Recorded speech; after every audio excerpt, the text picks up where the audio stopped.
Hello, welcome back to Wickham Cottage. Today I've got a mix of the old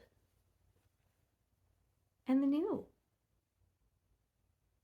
So here it is. Here's the beautiful antique quilt that's been in my family for generations. I don't really know too much about it, I am sorry to say. I believe that one of my family members made this probably around the turn of the century. I'm thinking maybe the 1890s to the 1910s would be a safe guess based on the number of browns that are in the quilt and also the presence of this pink. This pink was very, very popular for a time, and it's absolutely beautiful. It's hand pieced and hand quilted, which was a thing.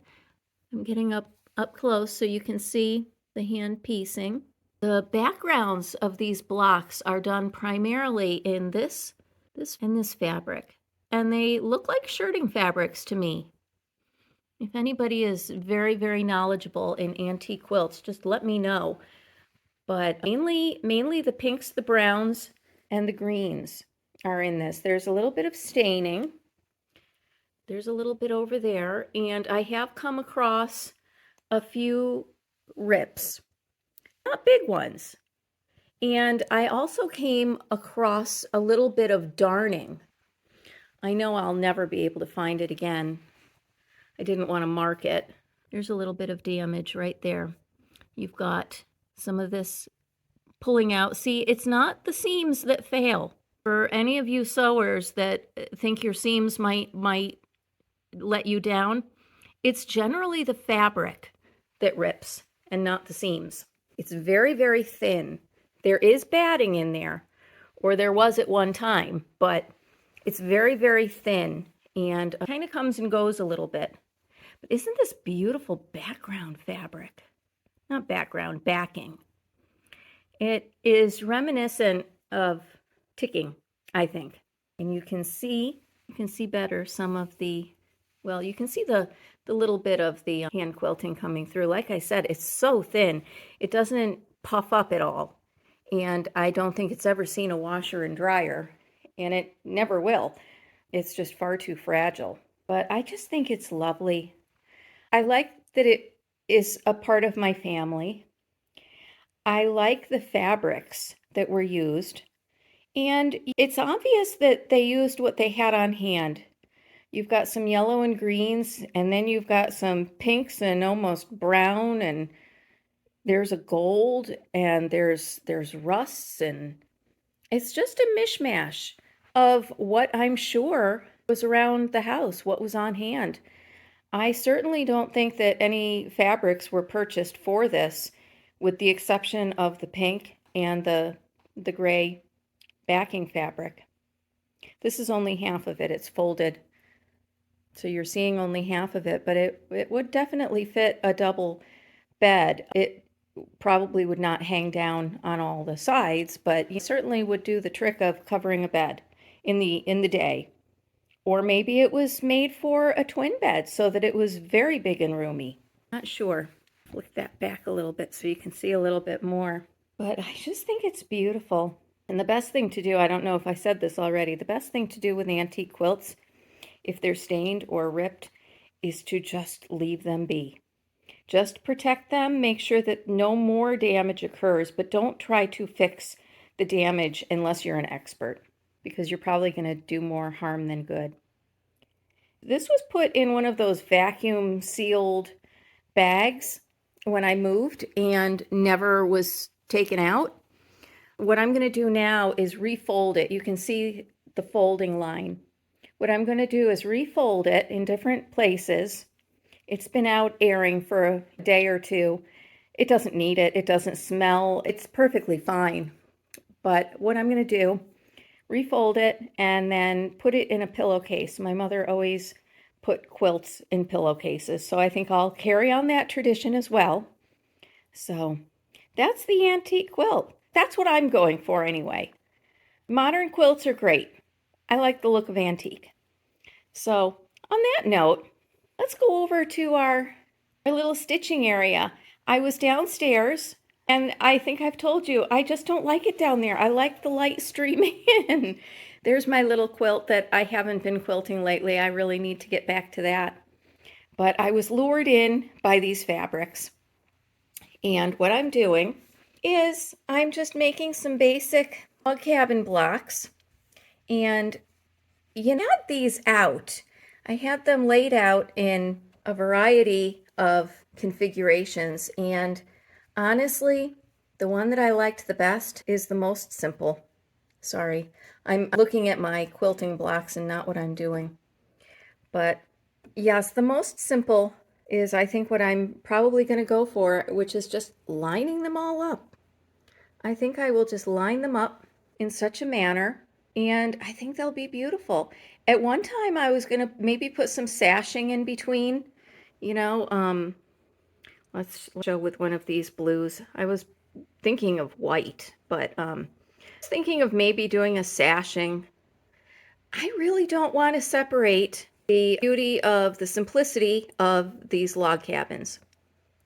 So I had them in that pretty design where all the lights are together and then all the darks are together around. Let me show you.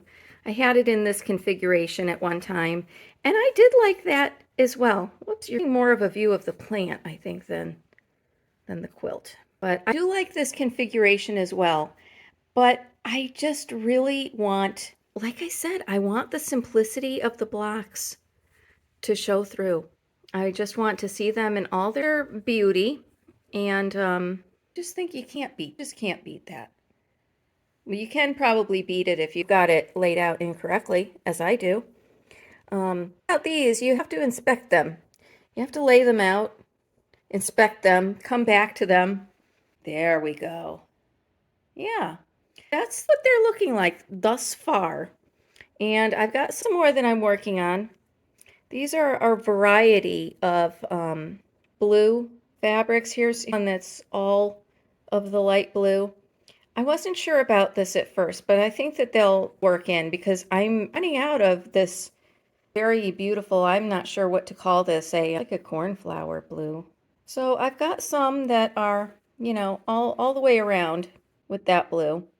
And I'm going to add 2 more rows, so they'll have some. And then, of course, this dark is what pulls it all. Got my green centers, and what I ended up using was just this green. I'm going to keep it simple, and the greens are just going to consist of those fabrics. I was going to add in a few other blues, but honestly, they kind of fight. This one I'm not thrilled with. I think it kind of blew right there, kind of the other blues, but I think that when they're all sewn in together, you're not going to notice. There's a nice rainbow coming across on. Hopefully that's a good sign. I've got my shamrock. We call it a shamrock. It's actually an oxalis, but my shamrock, and I've got my rainbow coming through. So that's the progress. Let me set you up so that you can actually see me a little bit before I bid you farewell. But hopefully you can see me in all my glory.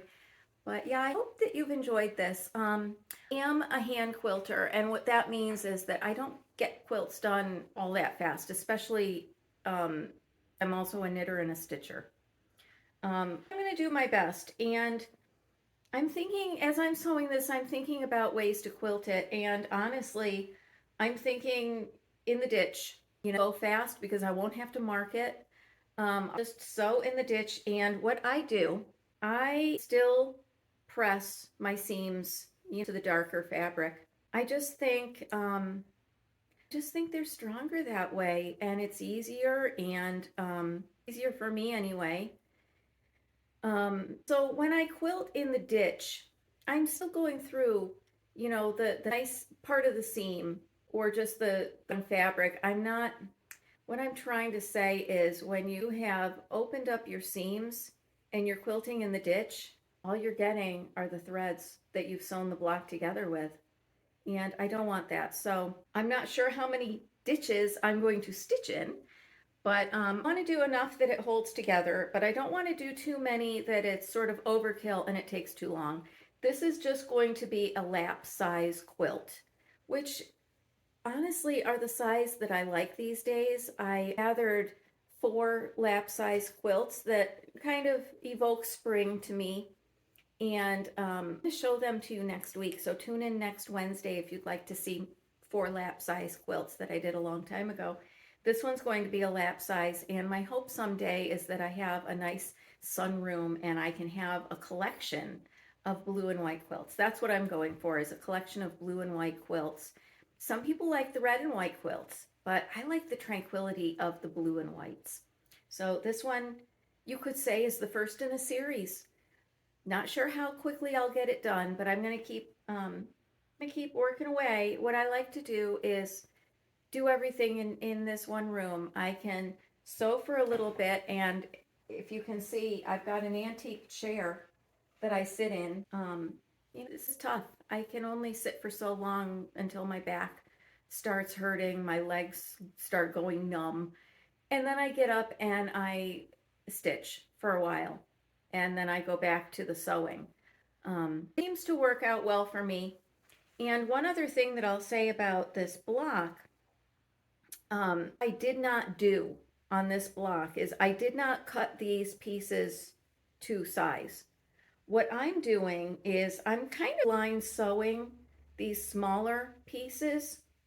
Of course, when you get to the outsides, you can really only use one piece. This is from a layer cake, and you can really only use the one piece. And I'm keeping the leftovers because they'll be utilized for something. So I get it sewn, and then I've been clipping, rotary cutting sometimes with scissors, and I'm just cutting off the excess, pressing, and then after I've done a complete round, I call them rounds, then I square up. So I've squared up after these. I'm getting not a traditional measurement. It's not coming out exactly even, and that's okay, because for this, it's going to be the size that it's going to be, and that's okay with me.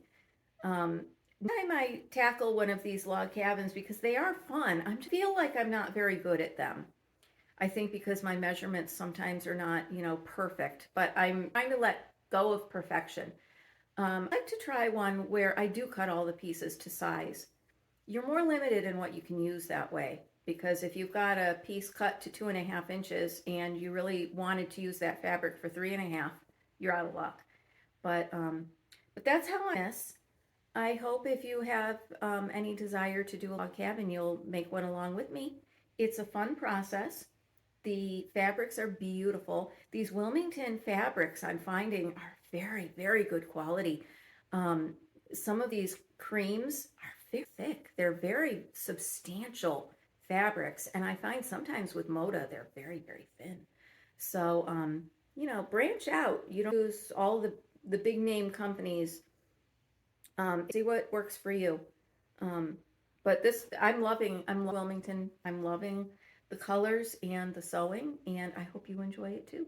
So I will be back next Wednesday. I'm going to show you the lap quilts. I'll show you any more progress that I make with this, and we'll go from there. Thanks for visiting with me. Leave a comment. Let me know what you think of the antique quilt or the log cabin quilt. Let me know your thoughts. And happy quilting. I'll see you next week.